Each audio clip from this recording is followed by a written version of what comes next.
دوستوں، جب بات ہو فضائی سفر کی تو ایمریٹس ایئر لائن کا نام بڑے اعتماد کے ساتھ لیا جاتا ہے۔ ایمریٹس ایئر لائن نے اپنی اعلیٰ معیار اور فضائی میزبانی سے فضائی سفر کی روایت کو یکسر بدل دیا۔ ایمریٹس کا یہ سفر کیسے شروع ہوا؟ یہ بات ہے 25 اکتوبر 1985 کی، جب متحدہ عرب امارات کے شہر دبئی سے ایک فلائٹ کراچی کے لیے روانہ ہوئی۔ یہ تاریخی پرواز دنیا کی بہترین فضائی کمپنی بننے والی ایئر لائن ایمریٹس کی پہلی پرواز تھی۔ اس فلائٹ کی سب سے اہم بات یہ تھی کہ اس فلائٹ کے لیے پاکستان کی قومی فضائی کمپنی کا ایک ایئر بس A300 طیارہ اور عملہ استعمال کیا گیا۔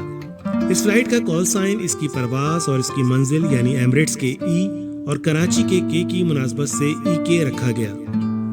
ایمریٹس ایئر لائن کے قیام کی بنیادی وجہ خلیجی خطے کی سب سے پرانی ایئر لائن گلف ایئر کے ساتھ اس کے اختلافات تھے۔ قصہ کچھ اس طرح سے ہے کہ 1940 میں ایک برطانوی پائلٹ بورڈزورتھ نے گلف ایوییشن کے نام سے ایک ایئر لائن رجسٹرڈ کرائی، جو آج گلف ایئر کے نام سے مشہور ہے۔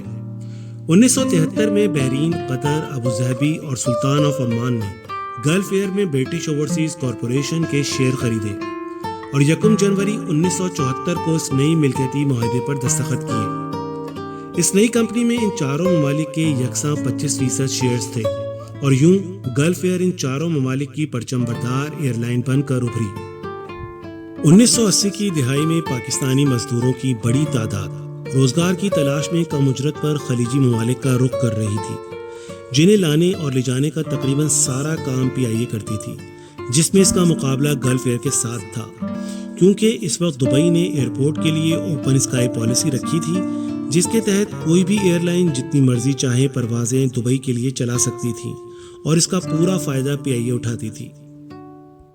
گلف ایئر نے اپنے آپریشن کو پاکستان میں بڑھانے کے لیے پاکستانی حکومت پر دباؤ ڈالنا شروع کیا، جسے پاکستان نے قومی مفاد کے پیش نظر مسترد کر دیا، تو گلف ایئر نے مطلوبہ نتائج حاصل کرنے کے لیے دبئی حکومت پر دباؤ ڈالا کہ وہ اپنے اوپن اسکائی پالیسی کو نظر ثانی کرے۔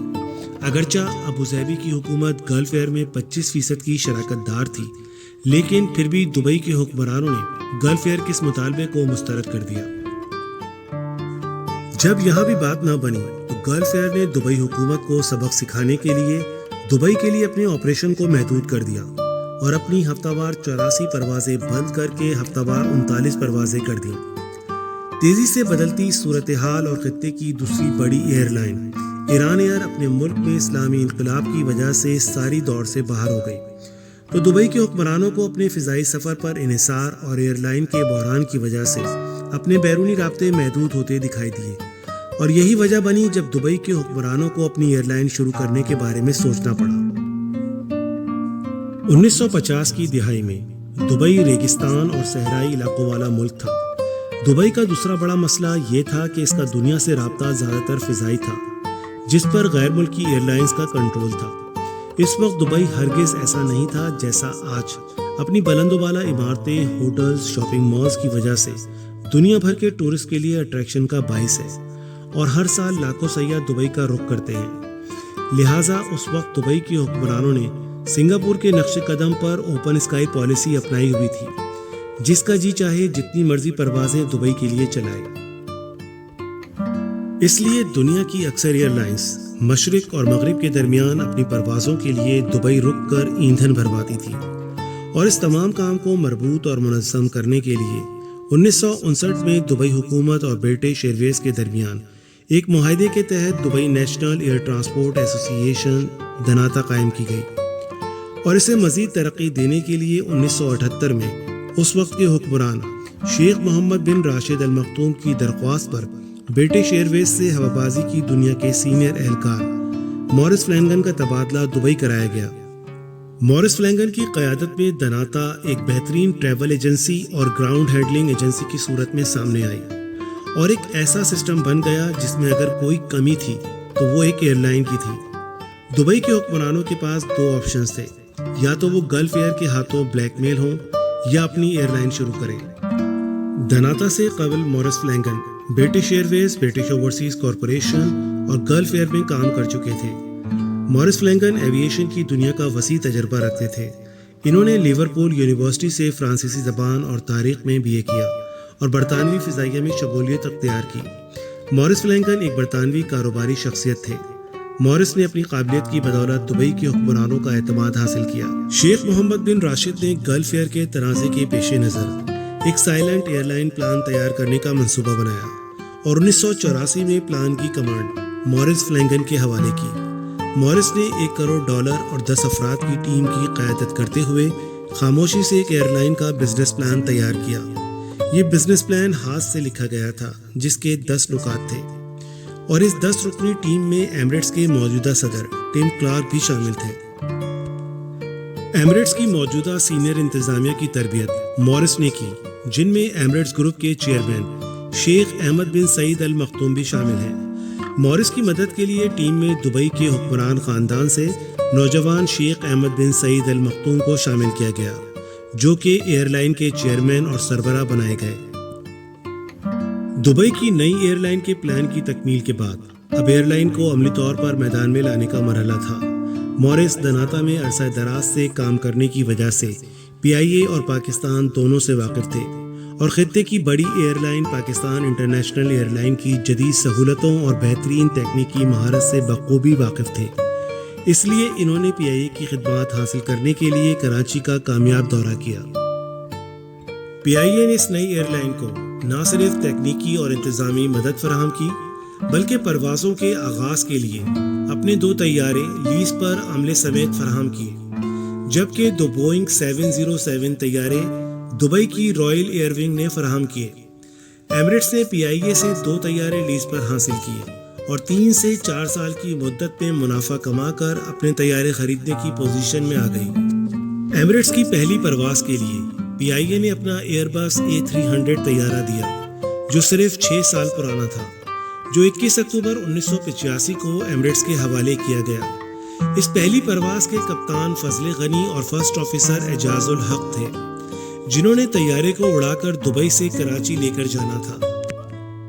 اگلے 3 سال تک یہ طیارہ ایمریٹس کے پاس رہا، اور اس کے ساتھ ہی PIA نے اپنا بالکل نیا طیارہ بوئنگ 737-300، جو اس نے 25 اکتوبر 1985 کو حاصل کیا تھا، ایمریٹس کے حوالے کیا۔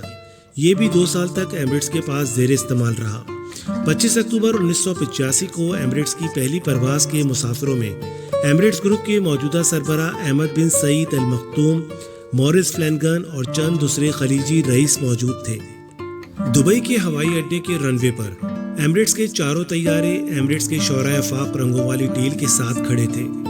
ان میں سے افتتاحی پرواز کے لیے ایئر بس A300 کو تیار کیا گیا تھا۔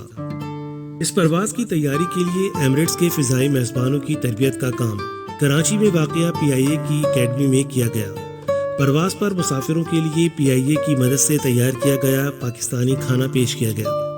پرواز کراچی کے پرانے بین الاقوامی ہوائی اڈے پر پہنچی، جو موجودہ ہوائی اڈے کا پرانا حصہ ہے اور آج بھی موجود ہے، اور PIA کے عملے نے آنے والے مہمانوں کو خوش آمدید کہا اور پھولوں کے ہار پہنائے۔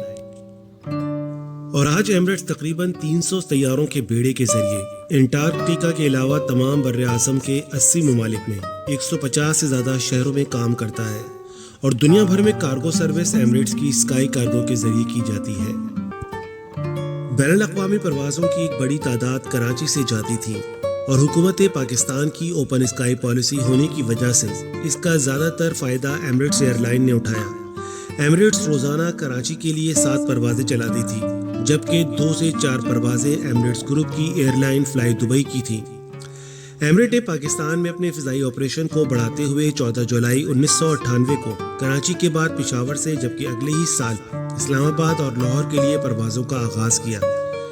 ایمریٹ نے 2013 میں سیالکوٹ اور 2015 میں ملتان کے لیے پروازیں شروع کی، مگر 2018 کے اختتام تک ملتان کے لیے پروازیں بند کر دی گئیں۔ ان دنوں ایمریٹس پاکستان کے لیے 53 پروازیں چلاتی ہے، جس سے پاکستان کے 5 شہر دبئی اور دنیا کے دوسرے ممالک کے ساتھ منسلک ہوتے ہیں، اور ایمریٹس کے ساتھ ہی اس کی کمپنی فلائی دبئی اور متحدہ عرب امارات کی ایئر لائن اتحاد اور ایئر عربیہ پاکستان کے لیے پروازیں چلاتی ہے۔ گلف کے خطے میں مورس فلینگن نے ہوا بازی کی دنیا بدل کر رکھ دی۔ گلف کے خطے کی سب سے بڑی ایئر لائن گلف ایئر آہستہ آہستہ سکڑ کر مختصر ہوتی چلی گئی، اور ایمریٹس خطے کی سب سے بڑی ایئر لائن بن کر ابھری۔ وہیں قطر، ابوظہبی اور عمان نے بھی اپنی اپنی ایئر لائن شروع کی۔ مگر سب سے زیادہ بدقسمتی پی آئی اے کے حصے میں آئی اور پی آئی اے کے برے دنوں کا آغاز ایمریٹس کے اچھے دنوں کے ساتھ ہی ہو گیا۔ 1985 کے بعد پی آئی اے کے حالات واضح طور پر بگڑتے گئے اور حالت یہاں تک پہنچ گئی کہ کراچی، جہاں کی ٹریفک کے لیے گلف ایئر کے ساتھ سارا تنازع کھڑا ہوا تھا، وہ پی آئی اے اور گلف دونوں کے ہاتھ سے نکل گیا۔ جہاں ایمریٹس کی روزانہ 7 پروازیں چلتی تھی، وہیں پی آئی اے کی بامشکل 1 پرواز روزانہ چلتی تھی، اور وہ بھی ایمریٹس کی 1 پرواز کے نصف مسافروں کی تعداد کے برابر۔ اب حالت یہ ہے کہ دبئی پاکستان کی کسی بھی ایئر لائن کا منافع بخش یا پسندیدہ روٹ نہیں، اور بہت ہی کم تعداد میں پروازیں پاکستان سے دبئی کے لیے چلائی جاتی ہیں۔ اس روٹ پر مکمل اجارہ داری ایمریٹس گروپ کی ہے۔ صرف ایمریٹس نے ان 35 سالوں میں پاکستان سے 28 ملین یعنی 2 کروڑ 80 لاکھ مسافر لے جا چکی ہے۔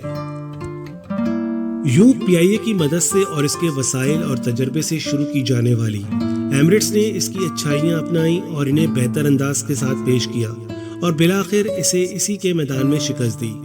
پی آئی اے کی حالت دن بدن بدتر ہوتی چلی گئی اور بجائے سیکھنے کے اور جدید اصطلاحات پر عمل کرنے کے بحرانوں کا شکار ہوتی رہی۔ سب سے اہم بات یہ کہ ایمریٹس نے جس انتظامیہ کے ساتھ ایئر لائن شروع کی تھی، وہ لوگ آج بھی ایئر لائن چلا رہے ہیں۔ ٹم کلارک، جو ابتدائی 10 افراد کی ٹیم میں شامل تھے، اب ایئر لائن کے صدر ہیں۔ شیخ احمد بن سعید المختوم اب بھی ایئر لائن کے سربراہ اور گروپ کے چیئرمین ہیں۔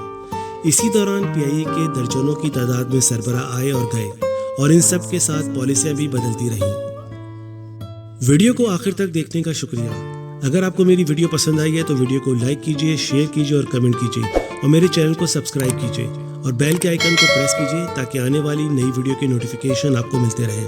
انشاءاللہ پھر کسی نئی ویڈیو کے ساتھ حاضر ہوں گے۔ تب تک کے لیے اللہ حافظ۔